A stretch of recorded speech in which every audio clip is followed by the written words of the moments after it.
다윗과 솔로몬의 시대에 이스라엘 백성들이 최고의 번영기를 경험하게 되어지는데요. 바로 그 솔로몬 시대 이후에 나라가 두 나라로 분열 왕국으로 나뉘어지게 되어집니다. 그래서 북이스라엘, 남유다로 나누어지게 되는데, 북이스라엘은 나라가 세워진 지 한 200년 만에 멸망을 당하게 되어집니다. 그리고 이제 그 일이 있고 난 다음 남유다도 한 136년 후에 바벨론에 의해서 멸망을 당하게 되어져서 이 두 나라가 다 멸망을 당하게 되어집니다. 근데 이 남유다가 멸망하기 전 북이스라엘이 먼저 멸망을 합니다. 722년, 주전 722년이죠. 이 북이스라엘 멸망을 당한 것은 우리가 생각해 볼 만한 게 있어요. 왜냐하면 남유다보다 북이스라엘이 훨씬 더 영토도 넓고 인구도 많고 국력이 셌었습니다. 군사력도 훨씬 더 셌던 나라입니다. 그런데 먼저 이 나라가 멸망을 당하게 되어져요. 그리고 이제 멸망을 당할 때에 어떤 일이 벌어지느냐면 북이스라엘이 이제 나라가 세워지고 난 다음에 최고의 번영기를 자랑할 때였어요. 최고의 번영기, 여로보암 2세라고 하는 그 왕이 북이스라엘을 다스리고 있을 때 그때가 최고의 번영기, 영토도 제일 넓었고 국제적인 여건도 있었습니다만 하여튼 그런 번영기를 지나고 난 다음 30년 만에 나라가 완전히 지상에서 없어지게 되어집니다. 그러니까 이 나라가 한 나라가 멸망을 하게 되어지는 것은 어떤 조짐들이 나게 되어지는데 그 모습을 보면 이렇게 급작스러운 일이 생길 수도 있다 이거예요. 아주 그 나라가 최고의, 우리가 이런 역사를 경험한 본 적이 없는데, 우리 한국도 그런 얘기를 자주 하잖아요. 단군 이래의 최고의 번영기, 이런 얘기를 해도 그건 보장할 수가 없는 겁니다. 역사가 그걸 증명해 주고 있어요. 그래서 북이스라엘도 그 번영기를 지냈지만 바로 급속도로 국력이 약해지더니 주변 있는 나라에서 멸망을 당하게 되어집니다. 북이스라엘 멸망을 당한 것에 대해서 성경에서는 뭐라고 말씀하고 있느냐면 그 멸망의 원인을 열왕기하 17장에서 아주 여러 가지로 밝혀주고 있는데요. 그 안에 있는 말씀을 보면 한 가지로 요약을 할 수가 있습니다. 이들이 우상 숭배 가운데 빠지고 영적인 부패 가운데 있었기 때문에 멸망을 당하게 되었다, 이런 말씀입니다. 호세아 선지자, 오늘 우리가 읽은 이 본문의 말씀에 보면 호세아 선지자를 통해서 말씀하신 하나님의 지적도 에브라임의 이 죄, 이 에브라임이 북이스라엘을 의미하는데 이들의 타락상을 말씀하세요. 결국 그래서 이들이 그 영적인 타락 가운데 빠지게 되어서 그것을 헤어나오지 못하고 결국은 멸망의 길로 가게 되어지는 것입니다. 하나님께서 이들의 상태를 이렇게 지적을 하십니다. 호세아 7장 오늘 읽었던 8절부터 말씀을 보면요, 에브라임이 열방에 혼잡되니 저는 곧 뒤집지 않은 전병이로다, 이런 말씀이 나옵니다. 자, 이 백성들이 열방에 의해서 혼합되었다라는 말씀이에요. 주변에 있는 나라에 가지고 있는 사상과 영적인 그 부패, 우상숭배죠. 이 일에 이스라엘 백성들이 그대로 이렇게 혼합되어서 그들이 영향을 받아서 이들의 정치 또 문화, 영적인 상태가 하나님을 잃어버린 상태가 되었기 때문에 결국은 멸망을 하게 되어집니다. 그런데 이 멸망 직전에 있던 이스라엘 백성들을 향해서 하나님께서 비유적으로 말씀하시는 바가 있어요. 뭐라고 하시냐면 뒤집지 않은 전병과 같다, 이렇게 말씀을 했어요. 이스라엘 백성들이 뒤집지 않은 전병이로다. 이스라엘 백성들이 먹었던 그 떡이 뭐냐면 이렇게 둥그렇게 널쩍한 얄팍한 떡인데요. 그 위가 이게 발달을 하면 피자가 되어지는 겁니다. 피자는 그 위에 이제 다른 내용물들 막 넣어가지고 이렇게 둥그런 데다 스터프를 넣잖아요. 근데 원래 출발은 그렇게 얄팍한 빵을 구워가지고 밀가루 떡만 먹었던 거거든요. 그것만 먹다 보니까 맛이 없으니까 나중에 이제 이탈리아 가서 이제 피자가 된 건데, 그 지역에 있던 사람들이 얄팍한 이 밀가루를 반죽을 해가지고 넓게 둥그렇게 펴가지고 오븐에 넣어가지고 그걸 이제 구워내는 겁니다. 그럼 이걸 이제 구울 때 계속 한쪽만 놔두면 안 되니까 뒤집죠. 피자는 그냥 가만 놔두지만 이건 뒤집어야 됩니다. 뒤집어서 골고루 익혀서 먹어야 되는데, 오늘 여기 있는 말씀 보면 뒤집지 않은 전병이다. 그러니까 이제 한쪽 면은 계속 타는 거예요. 두껍게 놔두면 위에는 익지 않고 한쪽 면은 타 버리기 때문에 결국은 먹을 수 없는, 버릴 수밖에 없는 빵이 되어버리고 마는 것입니다. 이스라엘 백성들이 바로 이와 같은 상태다. 아무데도 쓸 데가 없어서 그걸 음식으로 먹을 수 없는 상태가 되어서 버릴 수밖에 없다. 이렇게 비유적으로 말씀을 하십니다. 그런데 이렇게 버림을 당할 수밖에 없는, 그러니까 아무도 사람이 이걸 먹지 않거든요. 그런 것처럼 버림을 당할 수밖에 없는 상태가 되었는데 이스라엘 백성들의 상태가 바로 그와 같다는 거예요. 그런데도 자기들이 지금 어떤 상태에 빠져 있는지를 잘 알지 못합니다. 이게 어리석은 자들의 모습인 것입니다. 한쪽이 시커멓게 타들어가고 다른 한쪽은 아직도 설익어서 빵이 아닌 모습이 되어 아무런 가치가 없고 망하게 되었는데도 불구하고 이스라엘 백성들은 내가 지금 어떤 상황에 빠져 들어가는지를 전혀 알지 못한다라는 말씀이에요. 물론 멸망이 점점 다가오고 있다는 것은 알아요. 그래서 굉장히 위협감을 느낍니다. 마음이 불안합니다. 두려움이 닥쳐옵니다. 이건 뭐 당면한 문제니까 이건 피해갈 수가 없는 것입니다. 근데 왜 이런 문제가 왔는지를 모른다 이거예요. 그 원인을 깨닫지를 못합니다. 그러니까 우리가 왜 이런 어려움을 만났을까?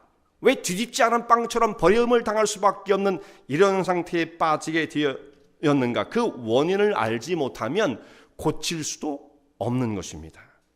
그냥 불안해하기만 하는 거죠. 걱정만 하는 것입니다. 언제부터 일이 잘못되었고 무슨 문제가 우리를 이렇게 괴롭히고 있는가를 파악하지 못하면 고칠 수도 없어요. 의사가 이제 환자를 치료를 할 때 어떤 식으로 치료를 합니까? 어디 아프다고 그러면 그걸 바르게 진단을 해야 되잖아요. 근데 아프다고 그러는데 무조건 수술대에 눕히고 그냥 배부터 째는 그런 사람 없잖아요. 그렇게 하면 큰일 나지 않습니까? 정확하게 진단을 합니다. 어디에 문제가 생겼는지, 그리고 그 부분을 수술을 하든지 치료를 해야 나을 수가 있다는 말씀이에요. 그런데 이스라엘 백성들은 자신의 상태가 왜 이렇게 되었는지를 전혀 깨닫지를 못합니다. 이것을 하나님께 지적하시는 거예요. 자, 이들의 모습을 이렇게 또 말씀을 하십니다. 이들의 상태에 대한 하나님의 말씀인데요. 첫 번째, 이들은 이방인에게 삼킨 자들이에요. 자, 9절 말씀을 여러분 한번 보세요. 저는 이방인에게 그 힘이 삼키웠으나 문제는 뭐냐? 그것을 알지 못한다.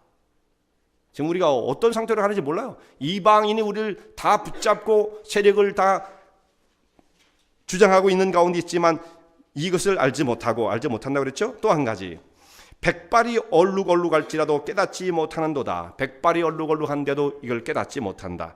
이게 무슨 뜻이냐?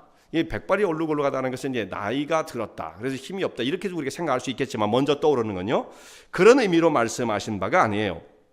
호세아 5장 12절의 말씀을 보면 이 말씀의 그 해석의 근거가 나오게 되어집니다. 거기 말씀이 이런 말씀이 있어요. 호세아 5장 12절에 그러므로 내가 에브라임에겐 좀 같으며 유다족 속에는 썩이는 것 같도다. 여기 나오는 그 말씀입니다. 좀이 슬면 어떻게 되죠? 스멸스멸이 어떤 그 상태가 변하게 되죠. 색깔도 변하고 옷감에 좀이 붙으면 구멍이 나게 되어지지 않습니까? 그래서 결국은 썩게 돼서 모든 것을 다 못쓰게 만들어 버리는 것입니다.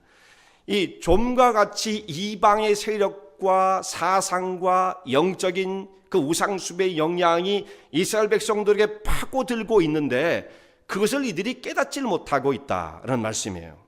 내부가 지금 썩어가고 있습니다. 이 문제가 어디서부터 비롯되고 어떻게 시작되는지를 이 사람들이 알지를 못합니다. 그러면 이걸 어떻게 고칠 수가 있겠어요?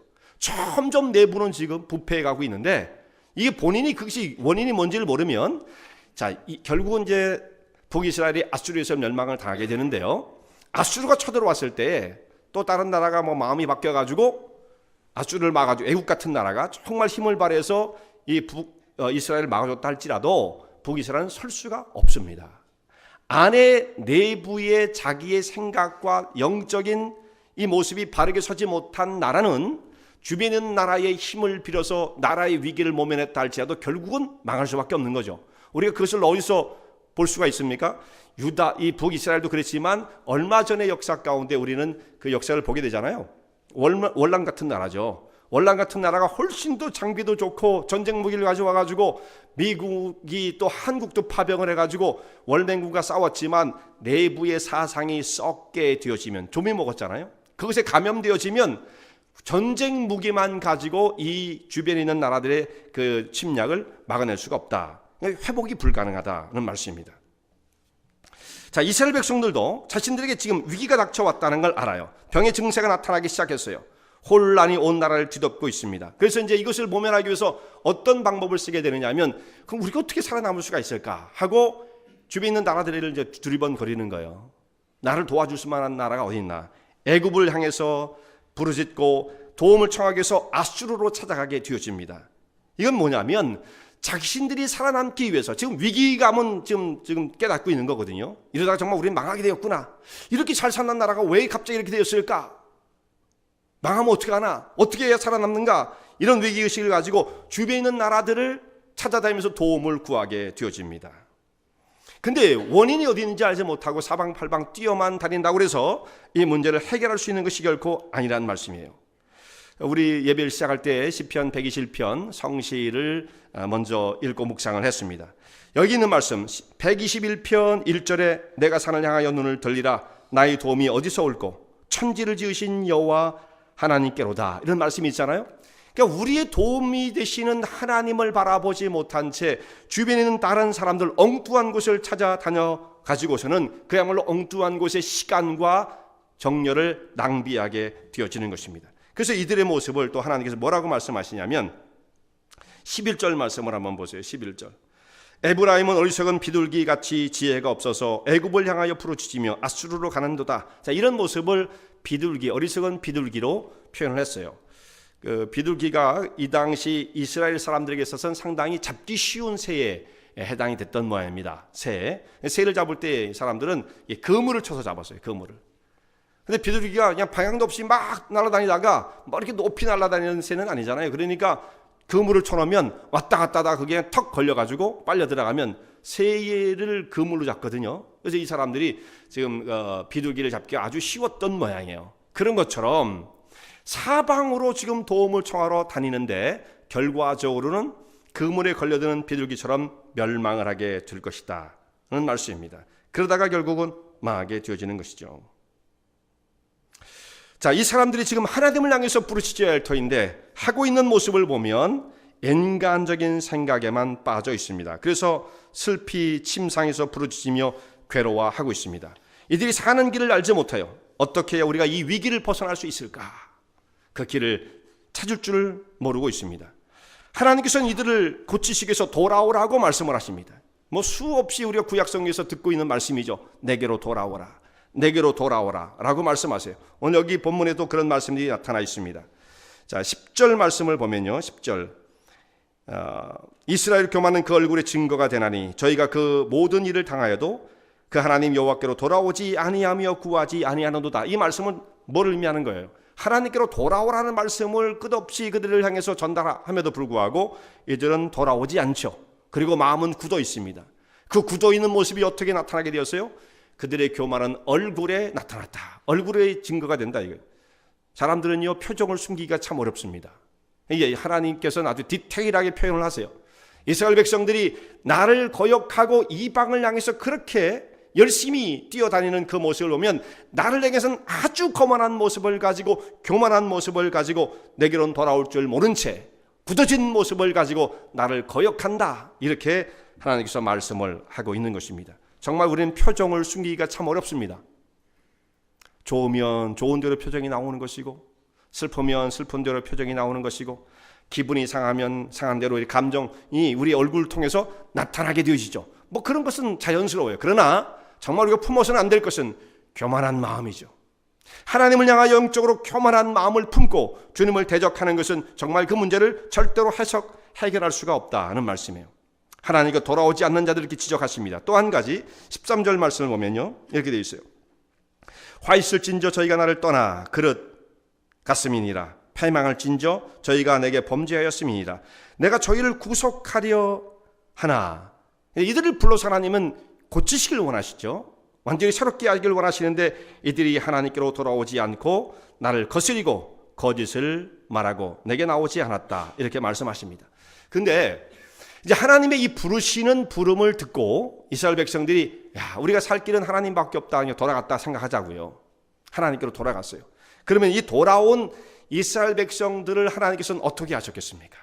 너희가 내게로 돌아오기로 마음을 먹었으니 주변에 있는 다른 나라들, 이게 결국은 아수르에서 멸망을 당하게 되어지는데 아수르의 세력을 다 막아주겠다. 하나님께 그렇게 말씀을 하시겠습니까? 너희가 나에게 일단 돌아와만 오면 나는 너희를 무조건 구원해 줄 거야. 아수르가 됐든 애굽이 됐든 어떤 나라도 너희를 침략하지 못하도록 내가 다 막아줄 거야. 이렇게 하면 좋죠. 우리는 그런 신앙을 기대합니다. 하나님께로 돌아가기만 하면 하나님은 우리의 편이 되셔서 모든 환난을 다 막아주실 것이다. 이것은 좋은 신앙처럼 보이지만 신앙의 이해가 잘못되어 있습니다. 좀 당황스럽죠? 하나님께 돌아가기만 하면 하나님 우리를 구원해 주실 줄로 우리는 그렇게 믿고 있는데 그게 왜 잘못됐습니까? 생각할 수 있어요. 우리는 여러분 신앙생활에 대해서 우리는 조금 더 깊이 있는 이해가 필요해요. 무조건 기계적으로. 무슨 이게 신앙생활이 기계가 아니거든. 기계. 이렇게 하면 그냥 이 조건을 충족시키면 뭔가 돼. 돌아가면 돼. 여러분 하나님께서 돌아온 백성들을 어떻게 구원하십니까? 강한 나라 아무리 쳐들어와도 군대를 100만을 끌고 와도 내가 다 막아줄 것이다 라고 하나님은 그런 식으로 역사하신 분으로 생각하면 오해입니다. 그럼 어떻게 하나님이 역사하세요? 돌아온 그 백성들을 고치시기를 원하시는 거예요. 우리가 이걸 잊고 있어요. 신앙생활 속에. 그저 돌아가면 하나님 우리를 축복하셔야 되고 그 축복은 모든 외부의 적으로부터 우리를 건져낼 거라고 하는 이런 단순한 생각을 가지고 있습니다. 돌아갔다는 것은 뭐를 의미하냐면 거리의 문제가 아니거든요. 공간의 문제가 아니에요. 인격적으로 변화되어지는 모습을 하나님 요구하시는 거예요. 그 부패한 영혼을 고치시길 원하시는 것이지 그걸 바꾸어 아수르가 아니라 어떤 나라가 쳐들어와도 너희가 능히 대항할 수 있는 힘을 만들어주길 원하시는 것이지 무조건 하나님은 초자연적인 역사로 막아주시고 100만이 와도 1000만이 와도 우리를 다 건져주실 것이야. 믿음이 좋은 것처럼 보여도 대책이 없는 거거든요. 우리는 하나도 책임을 지지 않는 거죠. 진짜 하나님께서 우리를 향해서 갖고 계신 하나님의 뜻은 돌아온 그 백성들을 철저하게 바꾸어 하나님의 거룩하심을 따라 주의 백성들로 그 모습을 닮아가게 하며 그 인격 가운데 참여시켜 믿음의 역사, 믿음의 능력을 발휘하게 하시는 것이 하나님의 뜻이지 무조건 초자연적인 역사 그냥 뿅 뭐든지 그렇게 만들어주세요. 그건 믿음이 아닙니다. 여러분 그렇게 많이 배우셨어요? 그건 우상숭배자들이 꿈꾸고 있는 그 우상숭배의 세계 속에서는 그런 것이 있는지 모르지만 하나님은 그런 식으로 역사하지 않습니다. 만약에 그런 요소가 우리 속에 남아있다고 하면 빨리 그것을 핀세트로 뽑아버려야 돼요. 그게 얼마나 우리의 영혼을 잘못된 것으로 이끌어 왔는지를 잘 생각해야 합니다. 성경이 그렇게 말씀하지 않습니다. 그들을 내가 고치고 그 부패한 영혼을 새롭게 해서 거룩으로 하나님 영광스러운 성품 가운데 참여케 하셔서 더 강하게 하시고 그야말로 세상을 이기게 할 수 있는 그런 하나님의 백성으로 우리를 바꾸시고자 하신 것이 주의 뜻이지 세상적인 것 빨리 물리쳐주고 너희를 보호해줄게 난 그냥 축복을 난 좋아해 그런 하나님으로 우리가 오해하면 안 된다 이 말씀이에요. 근데요 자 이스라엘 백성들이 이렇게 그 멸망의 직전에 서 있었던 것처럼 우리도 때때로 정말 이 세상 가운데 어려움을 많이 만나잖아요. 우리 장로님 기도하신 것처럼 정말 세상에 어려움이 많아요. 경제적인, 인간관계에, 직장에, 건강상에 얼마나 많은 문제들이 우리의 삶을 둘러싸고 있습니까? 이것은 언제까지 지속될 거라고 그랬습니까? 주님 앞에 서는 그날까지. 이 한 문제가 해결되어지면 그 다음엔 더 큰 문제가 온다.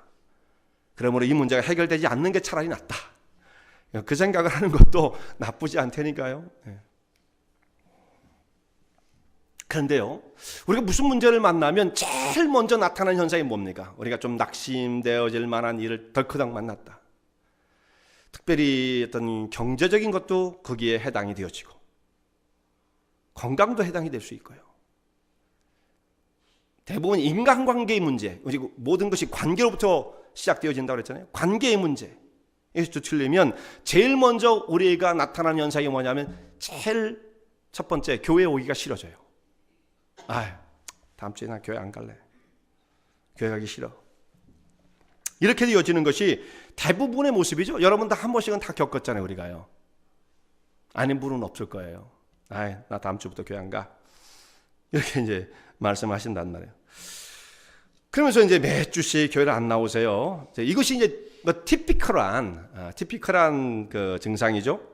그래서 이제 왜 그렇게 교회를 안 오세요? 이제 뭐 어떻게든지 이제 그분을 다시 신앙 가운데 세우기 위해서 애를 써야 되잖아요. 저도 그렇고 여러분들도 그렇고 주변에 있는 분들이 그분에게 전화도 하고 찾아가기도 하고 권면도 하고 그렇게 하지 않습니까? 왜 그토록 올해 교회에 오시지 못하십니까? 그러면 이제 그분들이 하는 말씀이 주로 뭐냐면 정말 나는요 너무 어려움이 많아가지고요. 예. 이 문제를 해결하기 전까지는 제가 교회 가기 힘듭니다. 이렇게 말씀을 하십니다. 그래서 그 문제가 해결되어지면 그때 이제 여건이 되어지면 가도록 하겠습니다. 그 말이 진실일 수가 있죠. 그래서 이분이 이제 정말 그 문제를 해결하기 위해서 이리 뛰고 저리 뛰고 열심히 뛰어다닐 수가 있어요. 그리고 그분이 정말 열심히 사는 것은 분명한 사실입니다. 경제적인 어려움을 만났는데 이 문제를 해결하기 위해서 열심히 사는 건 분명한 사실이에요. 그런데 우리가 여기서 잊어서는 안 될 일이 있습니다. 이스라엘 백성들이 자기에게 위험이 닥쳐왔다는 것을 감지해. 이걸 모르는 바보는 없죠. 야, 이렇게 가다 우리가 멸망하겠구나. 이걸 모르는 사람은 없습니다. 그러니까 언젠가 우리가 이 강대국 틈에서 멸망을 당하게 될 것인데 어떻게 살아남을 것인가? 살아남는 생존의 전략을 가지고 정말 그야말로 이리 뛰고 저리 뛰었습니다. 최선을 다했어요. 아수르도 가보고 애굽도 가보고 자기 할 수 있는 모든 방법들을 다 동원해서 살아남고자 애를 썼던 것입니다. 그래서 요구하는 대로 조공도 갖다 바치고 그냥 갈 때 그냥 가는 게 아니에요. 금과 은과 이것들 다 싸가지고 그 상국이라고 섬기면서 그 나라를 찾아다니게 되어집니다. 그렇게 가서 그에게 굴복을 하고 최선을 다해서 살아남는 전략들을 세워갔지만 결국은 어떻게 했어요? 북이스라엘은 자기가 섬기려고 했던 아수르에서 멸망을 당하게 되어지고 남유다도 결국은 바벨론에서 멸망을 당하게 되어집니다. 세상을 의지하고 세상에서 생존의 전략을 찾으려고 했던 사람들, 그것이 최선이었어요. 열심히 했습니다. 그러나 그 결과는 뭐였습니까? 멸망이었단 말씀이죠. 세상은 원래 그런 곳입니다. 거기는 그야말로 약육강식, 이것이지 의리가 지켜지는 곳이 아니에요. 국제관계가 다 그런 거 아니겠어요? 오늘은 친구였던 동맹관계했던 사람이 내일이면 적이 될 수도 있는 것이 이게 국제관계인 것입니다. 그것이 또 세상인 것입니다. 그런 세상에 열심을 다해서 뛰어다녔지만 거기에는 생존의 길이 없더라, 이런 말씀이 결국은 거기에서 멸망을 당하게 되어지는 것이에요. 자, 우리가 이 땅에서 어떤 어려움을 만났을 때 내가 노력하고 해결해보고자 이곳저곳을 뛰어다닐 수가 있습니다만 세상적인 방법은 결국 우리에게 실망만 가져다 줍니다. 깊은 상처. 이거 정말 해도 안 되는구나. 자꾸 늪속으로 빠져들어가고 마는 것입니다. 이런 어리석음을 범했던 이스라엘 백성들처럼 오늘날 우리 성도들도 이렇게 행할 때가 참 많다, 이런 말씀이에요. 위기를 만났는데 하나님께 나가지 못하고 자기의 사람의 생각을 가지고 어떻게 해야 할까 고민을 하죠. 그리고 이제 선택을 하게 되어집니다. 이렇게 해야겠구나, 이렇게 해야겠구나. 자, 그리고 시급한 결정을 내리고 그 일을 추진하게 되어집니다만 결국 그들이 그런 상태로 결정 짓는 그 결론은 내 일을 해결하지 못해요. 우리의 경험이거든요. 여러분, 우리가 지금까지 살아온 그게 한두 번 겪었던 일이 아니잖아요. 자기가 이렇게 하면 될 거다 생각했던 그 방향으로 계속 갔더니 결국은 문제가 해결되지 않습니다. 왜냐하면 하나님께서 기뻐하시는, 하나님 예비하시는 길을 발견하지 못한 채 내가 지금까지 습관적으로 가지고 있었던 그 사고의 방식대로, 내 습관대로, 결국은 인간적인 생각대로 결정을 내릴 수밖에 없다는 말씀이에요. 대부분 그러죠. 그러시면 안 돼요. 그렇게 해도 결국은 그분들이 마지막 결론 내리는 걸 보면 세상적인 방법의 결론을 내리고 마는 거예요. 왜 그렇습니까? 이건 어쩔 수 없는 거예요. 이스라엘 백성들이 앞에서 제일 처음에 하나님께서 지적하시는 말씀이 무엇입니까? 너희는 이방에 있는 다른 나라들에게 혼합되었도다. 이 말씀을 잘 생각해야 합니다. 우리의 사상이, 영적인 상태가 세상에 의해서 오염되어지고 그것에 붙잡힌 바 되었기 때문에 그런 사람이 내리는 결론은 세상적일 수밖에 없는, 너무나 내추럴한 거죠. 자연스러운 겁니다. 자기는 고심했다고 하지만 결국은 세상이 가르쳐주는 방법을 따라갈 수밖에 없다는 말씀이에요. 이스라엘 백성들은 이런 어려움을 만났을 때 하나님을 향해서 전심을 다해서 주님께로 돌아올 줄을 몰랐습니다. 하나님을 섬긴다 하면서도 이들은 평상시에 기도할 줄을 몰랐어요. 평상시에 기도하지 않는 사람들은 위기가 닥친다고 해서 갑자기 기도가 되는 것이 여러분 결코 아닙니다. 물론 위기를 만났을 때 정말 그때라도 간절하게 기도를 하고 하나님께로 전심으로 성실하게 돌아오게 되어지면 길이 열릴 수가 있겠습니다만, 그런 사람 복이 있는 사람들이죠. 그렇게 쉽지가 않아요.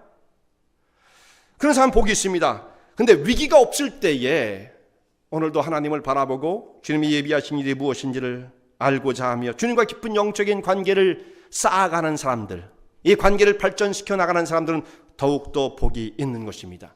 이런 평상시의 영적인 경건의 능력이 축적되어 있는 사람들이 위기를 만났을 때에도 그냥 옆으로 다른 데로 혼돈스럽게 가지 않고 하나님의 뜻을 발견하고 그 길을 향해서 갈 수가 있다는 말씀이에요.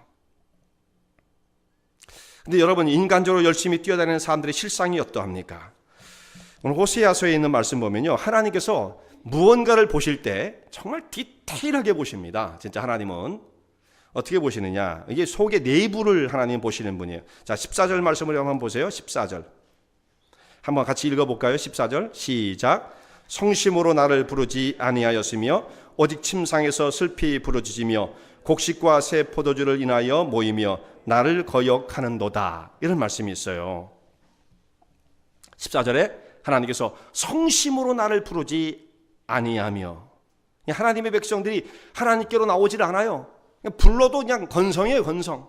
나 하나님 알아요, 믿어요, 이 정도는 하지만 성심으로, 곧 그들의 마음의 중심이 하나님을 향하여 있지 않으며, 그리고 다음은 뭡니까? 오직 침상에서 슬피 부르짖으며. 이게 무슨 말씀이에요? 그 문제를 끌어안고 잠을 청하는데 잠이 안 오는 거예요. 저는 그런 이야기를 정말 많이 들었습니다. 잠을 못 자겠어요. 정말 마음이 타들어가는 것 같아서, 너무 고통스러워서 잠이 안 와요. 눈을 떠도 그 생각, 눈을 감아도 그 생각, 답답하고 견딜 수가 없어요. 그래서 침상에서 슬피 부르짖는다는 말씀이에요. 걱정이 태산입니다. 이런 근심과 걱정이 그 사람에게서 모든 마음의 평강을, 기쁨을 싹 다 뺏어 버리고 마는 것입니다. 그러면 어디로 가야 할지 알지 못하는 거예요. 한숨만 쉬고 탄식만 하는 것입니다. 슬픔과 눈물이 자기를 삼켜버리고 말아요. 정말 고통의 비명을 지르고 있습니다. 그런데도 불구하고 뭐라고 되어 있어요? 하나님을 향해서 성실히 부르지 아니한다. 주님을 향해서는 기도할 줄 모르는 사람들이 있다는 말씀이죠. 얼마나 참 답답합니까? 결국은 이스라엘 백성들은 이 상태를 벗어나오지 못하다가 어떻게 되었어요? 북이스라엘은 아수르에게서 멸망을 당합니다. 북이스라엘은 멸망을 당했을 때 여기 보면 애굽 사람들이 그를 조롱할 것이다 했는데, 이런 뜻으로 생각할 수가 있어요. 여기저기를 오가더니 결국은 멸망을 당했다라고 말할 수도 있고요. 애굽에서 종되었던 사람들이 결국은 나오더니 너희들도 나라를 회복했다 하더니 얼마 못 가더니 망하고 말았구나, 이런 조롱일 수도 있는 거죠. 애굽 사람에 의해서 조롱을 당한다, 곧 멸망을 당했다는 뜻입니다. 근데 오늘 이 백성들이 멸망 전에요, 이들을 하나님께 또 어떻게 지금 말씀하고 계시느냐면, 하나님을 향해서는 성실히 부르지 아니하면서도 이들이 대단히 관심을 갖고 있는 분야가 있어요. 대단히 관심을 갖고 있는 분야가 있습니다. 그게 무슨 말씀입니까? 여기 그것도 14절에 들어있습니다. 오직 침상에서 슬피 부르짖으며, 이 부르짖는, 잠이 안 와서 지금 견딜 수 없는 거예요. 비명을 지르고 있는 겁니다. 그 다음에 곡식과 새 포도주를 인하여 모이며 나를 거역하는도다, 이 말씀이 나옵니다. 곡식과 새 포도주, 이게 무엇을 의미하는가? 성경에서 말씀하고 있는 호세아 7장 14절에 곡식과 새 포도주가 의미하는 바는요, 그 당시 사람들의 삶의 배경을 이해하지 못하면 이 말씀이 뭘 의미하는지 우리가 알 수가 없는 것입니다. 이때 사람들은 하나님을 섬기는 이스라엘 백성들이잖아요. 아브라함의 후손입니다. 그러니까 자기들도 하나님의 백성이요, 우리는 선택받은 민족이라는 것을 잊지 않고 있어요. 우리 여기에 모인 분들 그거 고백하지 않는 분 안 계실 거예요. 그런 것처럼 우리가 만약에 그 정도의 여기 모이신 분들 중에 당연하지, 하나님께서 우리를 선택하시고 우리를 불러주셨지 라는 정도의 고백을 할 수 있다고 한다면, 이스라엘 백성들은 더더욱 그랬습니다. 아브라함의 후손으로 하나님께서 아브라함이 약속하신 그 가나안 땅을, 애굽의 종되었던 그 신분을 벗어나서 이 땅에 들어와서 그 땅을 정복하고 나라를 세운 사람들, 하나님의 언약의 약속이 이루어졌어요. 그것을 다 경험한 후손들이란 말씀이에요. 그러니까 하나님을 아는 사람들이에요. 그런데 그렇게 하나님 한 분만을 다 섬기고 갔으면 좋았을 터인데, 이들은 아까 뭐라고 했습니까? 이방에 혼합되었다고 그러잖아요. 영적으로, 정서적으로, 정치적으로 다 부패하게 되었습니다. 그러니까 이들은 이방 민족이 섬기고 있는 바알이라고 하는, 이것은 가나안의 토속신이거든요. 결국은 한마디로 말하면 하나님이 아는 이방의 우상이요, 또 다른 말로 말한다면 그야말로 사탄의 세력인 것입니다. 이 세력에 나아가서도 그 바알을 숭배하는 모습이 이들 가운데 있는 거예요. 하나님을 섬긴다 하면서도. 이거 정말 이상하지 않습니까? 여러분, 그들을 이상하게 보십니까? 우리도 때때로 그럴 때가 있지 않습니까? 어떻게 그럴 수가 있을까? 하나님을 섬긴다고 하는 백성들이 어떻게 이방의 우상을 섬길까? 이들을 이상하게 본다면 먼저 그러기 전에 우리를 들여다봐야 돼요. 하나님의 백성을 하면서도 얼마든지 이와 같은 위험 속에, 유혹 속에 빠질 수가 있다, 이 말씀이에요. 이들은 하나님 한 분만을 섬기는 것 갖고는 못 살겠다라는 생각을 갖게 되어집니다. 이 가나안 땅에 풍요와 타산을 가져다 주는 바알이라는 신을 우리가 섬기고, 그 바알이 가져다주는 기쁨과 풍요, 특별히 쾌락적인 것, 플레저예요. 엔터테인먼트, 플레저입니다. 이것을 우리가 놓치고는 못 살겠다라는 것입니다. 땅의 풍요를 가져다 주고 다산의 축복을 주고 우리 기쁨과 쾌락을 선사하는 바알을 섬기지 않고 뭔 재미로 살아라는 것이죠. 그래서 이 바알을 섬기는 그 모습을 가지고 있었어요. 여기에 곡식과 세포도 주는 바알을 섬기는 사람들이, 이 땅에 그와 같은 곡식을 준 우리의 신, 우리가 섬긴 바알이 우리를 부르고 우리를 축제의 가운데로 우리를 초청하는데, 그 가운데 가서 함께 축제를 벌이며 즐거워하고 기뻐하고 먹고 마시고 댄스하자는 것입니다. 이게 그들이 누렸던, 그들이 즐겼던 축제의 모습이에요. 어떤 축제입니까? 바알 축제입니다. 바알 축제.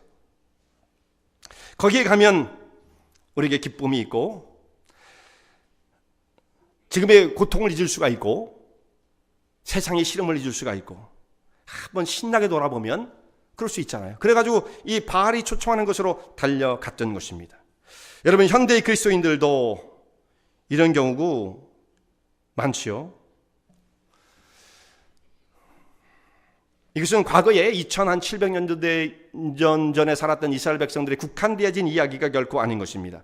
여기에 살아가는 현대의 크리스찬들도 이런 유사한 모습들이 계속 나타나고 있는 거예요. 교회는 오기는 싫어요. 하나님의 방법대로 사는 건 참 피곤해요. 피곤해. 그런데 세상에서 불러주는 그것은 언제든지 달려갈 레디가 되어 있는 사람도 있어요. I'm ready. 언제든지 불러만 주세요. 당신들이 모이는 곳에 나는 달려갈 준비가 되어 있습니다. 불러만 주세요. 그 모이면 정말 열심으로 달려가는 그런 경우도 있지 않습니까? 거기 가서 정말 한번 모든 시름을 잊고 무거운 짐을 다 털어버리고 나도 잊어버리고 다 똑같은 사람들이니까 신나게 즐겁게 이렇게 하고 돌아오면 내 마음속에 뭔가 후련함이 있을 것이라고 기대하는 바가 있다 이거예요. 그게 뭐 다 사람이 그런 기대가 있잖아요. 근데 여러분, 거기에 갔다 왔다고 해서 문제가 해결되어지는 것이 결코 아닌 것입니다. 다시 어디로 돌아옵니까? 다시 자기 침상으로 돌아와요. 그 침상에 슬피 울며 괴로워하는 것입니다. 고통의 비명을 지르는 그 환경은 변하지 않은 것입니다. 우리가 여기에 수많은 사람들이 속고 있는 거죠. 여러분, 제가 드리는 이 말씀은 성도들의 삶을 지나치게 풍자하는 것이 아닙니다. 성경이 말씀하는 그대로를 전달하는 것뿐이에요. 이 풍자가 아니에요. 하나님께서 그렇게 그 모든 사람들의 삶을 묘사하고 계시는 것입니다. 성경이 적나라한 지적인 것입니다. 그런데 여러분, 믿음으로 산다는 것은 무엇을 의미하는 것입니까? 믿음으로 사는 것, 교회 오는 것? 그렇게 생각하시면 얼마나 편합니까? 물론 교회는 와야 됩니다. 네. 교회는 와야 돼요. 그리고 이제 교만한 그 얼굴로 하나님을 막 이렇게 하면 안 되고요. 정말 하나님의 은혜를 사모하는 모습으로 정말 하나님의 은혜 가운데 나오기를 힘써야 되는 거죠. 그런데 믿음으로 산다는 것은 무엇을 의미합니까? 그것은 선택과 결단이에요. 마지막 결론입니다. 믿음은 무엇인가? 그것은 선택과 결단이다. 이게 무슨 말씀입니까? 믿음은 인간의 노력이 아니란 뜻입니다. 선택과 결단은 인간의 노력과는 다른 거예요. 인간의 노력이 아니란 뜻입니다. 우리 자신 속에 어떤 선한 것이 들어있을 거라고 생각하는 분들이 있는데요. 그렇게 하면 우리는 다 100이면 100 실패하게 되어집니다. 자신이 어떤 존재를 알지 못하는 거예요. 내 속에 아직도 선한 것, 그럴듯한 것, 나는 착하고 괜찮은 것, 정상적으로 생각할 수 있는 능력이 있다고 생각할지 모르지만 그런 분들은 아직도 내 존재가 어떤 존재인지를 모르고 있는 것입니다. 제가 어떤 분들을 만나서 이런 얘기를 하잖아요. 신앙의 길을 위해서는 정말 하나님의 뜻을 생각하고 우리의 생각을 좀 내려놓고 주의 뜻을 바라보고 결단을 하셔야 됩니다. 믿음의 길을 향해서 가셔야 됩니다. 하여튼 그분이 잘 받아들일 수 있도록 최선을 다해서 말씀을 드리는 거예요. 반 정도만 무릎을 꿇고 무릎까지 꿇어놓고 반 정도 이렇게 공손하게 말씀을 드리잖아요. 그런데 그분들이 많은 분들이 어떤 경우로 얘기하냐면 저 정말 노력해보겠습니다. 최선을 다해보죠. 자, 그 말이 진실일 수 있어요. 정말 노력해보겠습니다. 이를 한번 물고 내가 노력해보겠습니다. 할 수 있을 것입니다. 그러나 그렇게 하는 것은 100% 실패할 수밖에 없습니다. 자, 세상에 있는 사람들은 노력한다는 건 굉장히 긍정적인 측면이에요. 노력을 한다는데 얼마나 귀한 겁니까? 세상에 있는 사람은 다 그렇게 사는 겁니다. 그게 최선입니다. 최상입니다. 노력을 하는 것이에요. 그게 세상에 있는 사람들의 삶의 모습인 것입니다. 그런데 성도들은 그런 삶을 살지 않습니다. 그건 믿음이 아니에요. 내 뜻을 따라 내 능력 가운데 내 한도의 범위 속에서 내가 해보겠다는 거예요. I will try. 그건 믿음이 아닌 것입니다.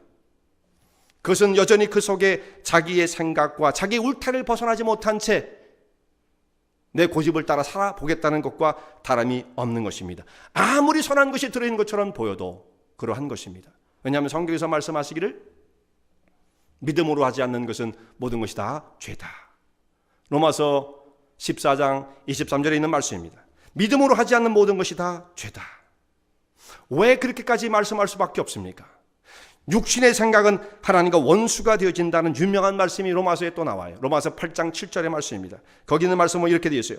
육신의 생각은 하나님과 원수가 되나니 이는 하나님의 법에 굴복지 아니할 뿐 아니라 할 수도 없습니다. I will try. 자기가 자기의 모든 지혜와 힘을 다 동원해서 열심히 한다 할지라도 이것은 하나님의 뜻에 굴복지 아니할 뿐만 아니라 할 수도 없습니다. 그렇게 살아갈 수가 없는 것입니다. 왜 인간의 노력은 여기밖에 머물 수밖에 없는 것입니까? 그것이 그럴듯해 보여도 그 안에는 하나님이 없기 때문이에요. 내가 주관이잖아요. 나 한번 해볼게요. 한번 해보죠. 이거 가지고는 안 돼요. 그건 믿음이 아니에요. 아까 뭐라고 했으면 믿음은 선택과 결단입니다. 그것이 주의 뜻이라면 저는 순종을 하겠습니다. 이거지 해볼게요. 이건 아닙니다. 열심히 해보는 것처럼 보여도 결국은 그 속에 내가 주관이 되어지고 내가 중심이 되어진다면 하나님의 역사는 이루어질 수가 없는 거예요. 근데 주의 말씀을 따라 순종하겠다는 결단을 내리면 그게 어렵지 않아요. 나는 없으니까. 내 속에 나의 주장도 없고 예수와 함께 죽었으니까 말이죠. 정말 그 정도의 단계가 되어진다면 하나님 말씀을 순종하는 것이 하나도 어렵지 않습니다. 그리고 하나님의 부여해 주시는 감사와 기쁨이 있습니다. 한 예화를 드리고 말씀을 마치고자 합니다. 여러분 들어보신 기회가 있었을지 모르겠는데요. 여기 전갈과 개구리의 대화예요. 전갈과 개구리의 대화. 강을 건너야 하는 전갈이 강 주변에서 동동동 발을 구르고 있어요. 전갈이 우리는 이 동네는 없지만 저기 사막지대 가니까 전갈이 있더라고요. 전갈. 그런 전갈이 사막에만 지내니까 강 같은 걸 건너본 적이 없을 거 아니에요. 헤엄을 칠 줄 모르잖아요. 그러니까 이거 어떻게 건너가야 하나 안절부절하고 있는데 그때 강을 건너려고 같이 준비하고 있는 개구리를 발견하게 되어집니다. 개구리를 발견하고 그에게 나아가서 나도 좀 강을 좀 건너고 싶은데 나를 좀 네가 업어서 건너주면 참 좋겠다. 부탁을 하는데 꼭 좀 나를 좀 건너달라고. 그러니까 이 개구리가 뭐라고 얘기를 하겠습니까? 내가 바보냐 그러지 않았겠어요? 내가 바보냐? 너를 업고 가다가 내가 나를 쏘면 죽을 텐데 어떻게 내가 너를 업고 갈 수가 있느냐. 그러니까 전갈이 또 뭐라고 말합니까? 야, 나도 바보냐? 내가 너를 쏘게? 그런 얘기를 하잖아요. 같이 가다가 내가 너를 쏘면 너도 죽고 나도 죽는데 내가 그렇게 바보로 보이냐? 절대 그런 일 없다. 그러니까 개구리가 그걸 들어보니까 그럴듯하거든요. 정말 얘가 쏘면 지도 죽고 나도 죽는데 쏠 리가 있겠나. 그 바보가 아닌다면 그럴 리 없겠지. 그래 올라타라. 그래가지고 그를 얻고 강을 건너가다가 중간쯤 갔는데 전갈이 개구리를 팍 쏴버렸어요. 그러니까 전갈이 그 개구리가 뭐라고 그래요? 뒤를 돌아보면서 야, 너 안 쏘기로 약속했는데 왜 쏘는 거야? 너 바보냐? 그러지 않았겠습니까? 그때 전갈이 하는 얘기가 이게 참 놀랍고 무서운 얘기입니다. 쏘는 건 우리의 속성이야. 어떤 상황에 간다 할지라도 쏘는 건 우리의 본성이야. 이걸 멈출 수는 없어. 어떤 상황 속에서도 이건 변하지 않나. 여러분, 이게 뭘 의미해 주는 겁니까? 인간이 어떤 상황 속에 가더라도 사람의 본성은 안 변해요. 사람의 본성은 안 변합니다. 오직 예수 그리스도 안에 있을 때에만 새로워질 수가 있어요. 인간적 추라이? 그건 대단히 교만한 생각이에요. 사람은 자기가 전적으로 부패했다는 것을 알지 못하는 거예요. 나는 아무도 능력도 없고 철저히 부패되어 있어서 하나님 앞에 설 수 없는 존재라는 것을 인정하지 않는 것입니다. 나는 노력하면 할 수 있는 것이 그게 바로 그거예요. 인간적인 생각이죠. 내가 노력해서 하나님의 기준에 합당하게 가면 하나님은 나를 인정하시고 구원해 주실 것이라고 하는 굉장히 세상적인 생각을 하고 있는 거예요. 이건 믿음하고 전혀 관계가 없는 것입니다. 주님 앞에 고백할 것은 그것입니다. 나는 아무런 능력이 없습니다. 난 철저하게 부패했습니다. 하나님의 긍휼과 구원의 능력이 아니고선 저는 설 수 없는 자입니다라는 것을 고백하는 것, 이게 바로 신앙의 길인 것입니다. 근데 그런 사람의 능력이 부여되어지는 거예요. 아무런 힘이 없다고 그러는데 저는 토탈리 부패했어요. 그런 사람에게 하나님 그에게 능력을 부여하시는 거예요. 역설적인 문제죠. 아무런 능력이 없는 사람에게 오히려 하나님은 그 사람에게 능력을 부으십니다. 근데 하나님 앞에 나가서 우리가 기도를 하면서 하나님 너무 힘들어요. 문제를 좀 해결해 주세요. 그렇게 기도를 하고 나서도 돌아서서 자기의 자리로 돌아오는 사람 있잖아요. 내 자리로. 인간적인 주장으로, 고집으로, 아집으로 똘똘 그렇게 돌아오면 하나님께서 어떻게 하실 수가 있겠어요? 내가 그래도 인간적으로는 그렇다마는 기도는 했지 않니? 내가 너의 기도를 들어주겠다 하신다면 하나님은 어떻게 되시겠습니까? 우리가 인간적으로 살아가는 삶을 계속해서 보장해 주시는 분이 되고 말 것입니다. 우리를 못 고쳐요. 하나님은요. 절대로 하나님은 그런 사람에 응답하셔도 안 되고 하실 수가 없는 것입니다. 하나님은 여러분, 우리가 순간 위기를 모면하는 것이 하나님의 최상의 선이 아니에요. 적군이 쳐들어와서 우리를 죽게 되었어요. 막아주세요. 그걸 구원해 주신 것이 하나님의 최상의 선이 아니에요. 하나님께서 기대하시는 많은 주님께서 세우신 목표는 우리를 바꾸어 하나님의 거룩한 백성으로 세워가는 것이 주님의 뜻이라는 것을 한시도 잊으면 안 되는 것입니다. 하나님의 도우심을 구하는 백성들은 주의 뜻에 순종하는 사람입니다. 그런 사람은 어떤 일을 만나도 흔들림이 없습니다. 하나님의 뜻을 선택하는, 자기의 생각을 내려놓고 여기에 하나님의 원하시는 기뻐하신 나의 부르심이 있구나, 하나님의 부르심이 있구나, 그것을 바라보고 선택하고 결단하는 주의 백성들이어서 여러분의 삶 속에 하나님의 능력과 영광이, 권세와 능력이 충만케 되기를 원합니다.